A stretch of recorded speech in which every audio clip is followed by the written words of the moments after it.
আমার মা তরকারি কাটছে। প্রতিদিন সকালবেলা সবজি কাটে। নিজের হাতে না কাটলে মায়ের পছন্দ হয় না। অন্য কেউ কেটে দিলে বলবে এটা বড় কেটেছে, এটা ছোট কেটেছে, দূর আমার পছন্দ হয় না। নিজের হাতে প্রতিদিন সকালবেলা সবজিগুলো কাটে, কী কী রান্না হবে ঠিক করে নেয়। এটা যেমন কাটছে একটা পাঁচমিশালি তরকারি হবে, আমাদের প্রায়ই হয় বলতে গেলে।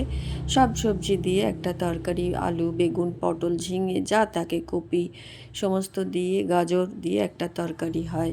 এই তরকারি মা নিজের হাতে প্রতিদিন কাটে। এটা মায়ের খুব পছন্দ। রান্না করাটাই আমার মায়ের খুব পছন্দ।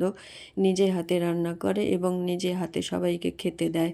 এটা তার খুব পছন্দের কাজ। যদি করতে না পায় বা বারণ করা হয় তাহলে তার খুব দুঃখ হয়ে যায়, চোখে জল এসে যায় যে একটাই তো কাজ করি, আর তো কিছু করি না। রান্নাটা এবং তরকারি কাটা, বাটেও, মশলাও বেটে নেয় অনেক সময়। বেশিরভাগটাই করে নেয়, সবটাই করে নেয়। তরকারিটা তো নিজে কাটবেই, রান্নাটাও নিজের হাতে কাটবে। বাটাটা হয়তো কেউ সাহায্য করে দিল, তাহলে তারটা নেবে, আবার নিজেও বেটে নেয়, সেটাও হয়তো অনেক সময় পছন্দ হয় না। প্রতিদিনকার এই কাজটা মায়ের সকালবেলা করি।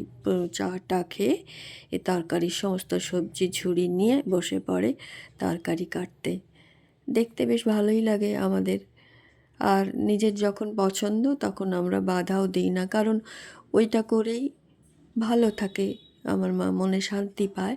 সেই জন্য এই তরকারি কাটা, রান্না করা, খেতে দেওয়া, এই কাজটা নিজেই সে করে এবং আমরা করতেও দিই। কারণ আর এখন বয়স হয়েছে, করতে পারে না অনেক কিছু কাজ।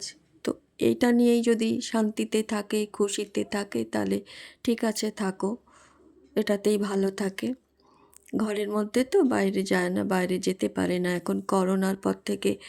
যেহেতু যাওয়াটা বন্ধ হলো করোনার সময় থেকে, তারপর থেকে আর বাইরে বেরোনোটার অভ্যেসটা চলে গেছে। এখন তো কোমর নিয়ে একেবারেই পারে না, বাড়িতেই থাকে।